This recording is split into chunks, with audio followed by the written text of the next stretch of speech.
This time last week, we were sat in the press conference talking about home form and Brighton not having a marquee win this season to really kind of give the fans something to celebrate.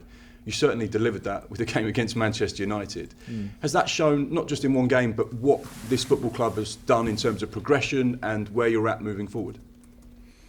Well, I don't think one game necessarily shows you that. I think it's a good day for us. We played well. The scoreline talks for itself. I think over the season, 47 points after making a couple of big sales along the way.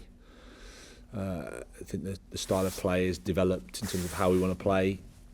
Young players of starting out in the Premier League and getting more games in the Premier League. I think we've used the academy over the time. So I think the progress has been there over a period. And sometimes in football you have good days, and that weekend was a good one. The end to the season, very different to your previous two seasons because you've been in the top half of the table, you've not been looking over your shoulder or worrying about relegation. How much have you been able to enjoy this last phase of the season yourself and sort of not have that threat of relegation on your shoulder? Well, I can't lie, it's more comfortable. I still don't think you necessarily enjoy is a word.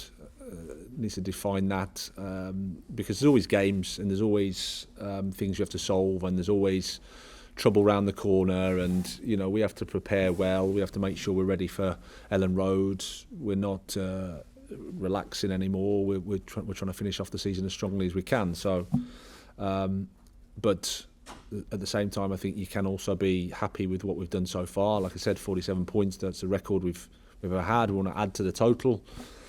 It's exciting, but 2 games to go. You've touched upon Ellen Road. What's the team news for the Leeds game this weekend? Well, Enoch did a little bit with the group today, but it'll become too soon for him.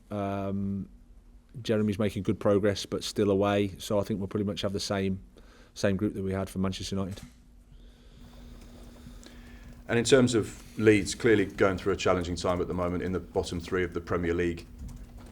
How do you assess them as a team, their strengths, their weaknesses, and of course the fact that they're losing Dan James and Luke Ayling, 2 key players for them, is going to play into your hands?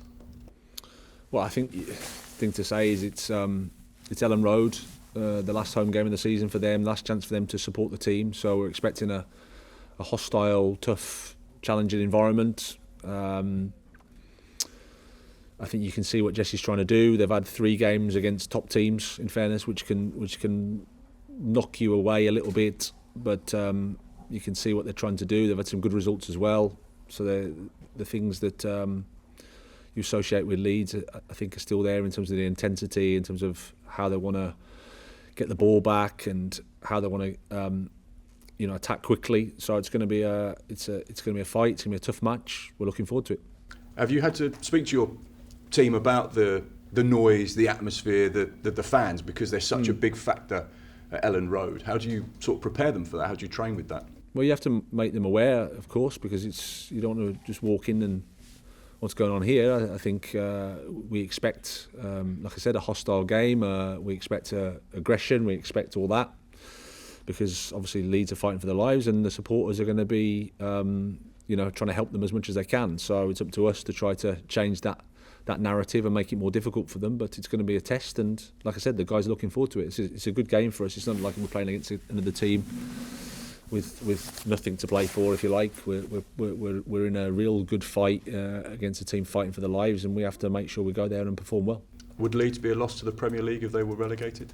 Yeah, of course, yeah, but I think every team in their own way is a loss. That's the beauty of the competition. But I have a lot of respect for Leeds United as a football club and what they've achieved recently and their history in general. So, but no, we can't think about that. We have to just focus on the game and focus on performing well and trying to get the 3 points ourselves. The shortlist for Premier League Manager of the Season has been announced. Jurgen, Pep, Thomas Frank, Patrick Vieira and Eddie Howe. Unfortunately, my opinion means nothing, but I'm surprised you're not in that list because of what you've achieved with Brighton this season and the progression that they've made. What do you make to the list? It's the first I've heard, so it's just, they're all 5, is it 5 you said? 5 top guys, 5 top managers, so wish them well in the final reckoning. You know how difficult it is to be a Premier League manager. Who would be your choice out of that 5? I want to keep that anonymous. Thank you very much. Nice try though. Thanks very much, Graham. No problem. Hi, Graham. Hello. You talked before about it being a hostile environment when you go up to Leeds, and you mentioned the players that have been sent off. Can all that work in your favour? Is that something you can make work for you and say, look, lads, these guys have lost their heads a couple of times in the last couple of matches? Is that something you can maybe get under their skin and work in your favour? No, I didn't mention anybody getting sent off. I think that was your putting words. No, but it's been mentioned. Yeah, okay. I mean, you expect it. There's teams fighting for their lives. They're doing everything they can to stay in the Premier League. They've lost 2 or 3 players with that, and of course, there's a fine line between what we understand is aggression and winning the ball and competing, and then obviously if it goes the other way, then the referee has to act. But we respect what they're trying to do, we respect the game, and we'll go out there and compete and do our best. Mark asked you before about the progression that you've made and potentially a top half finish and so on, but we look at the teams that are struggling at the bottom, the likes of Everton, the likes of Leeds, two big clubs, and Burnley, who'd sort of established themselves as well in the Premier League. Is that a lesson to all of you, every club who thinks we're making that progression, that one season, one set of bad runs and one set of bad results, and you could be back down there again? But I think I've said that constantly. If you go over my press conference, I've always said you can talk all you want about finishing in the top 10, but you disrespect this competition at your peril. Whether you have a bad run, you have injuries, whether things just don't work for whatever reason, then no one has the right, apart from probably about 6 teams, to be in this competition, I would say. So everybody finds it hard. Everybody's points are hard to come by, and that's why I'm happy with the team and the club and what we've achieved this year. Because, like I said, we haven't had a straightforward one. We've missed key players for big periods at a time, which you would think would knock somebody like a club like us off. But we've managed to carry on. Like I said, 2 big sales over 2 windows, which allows us to carry on developing the team and the club. There's a lot of good things that we're happy about. Of course, always room for improvement, but generally quite satisfied. Just talking about Leeds and Jesse Marsh, if they were to go down, a lot of people look at it and will say Jesse Marsh took Leeds down. But would it be fair to say the damage was almost already done before he arrived, bearing in mind he came in and got them on a decent run, and then they've lost 3 games recently against 3 top sides as well, that's pushed them back down there? I haven't the information to give you a really in-depth answer there. I would say whenever you get relegated, it's not just one person or 2 people, it's a collective. If that happens, that's what it is. And it's over a 38 games, so work out that what you will.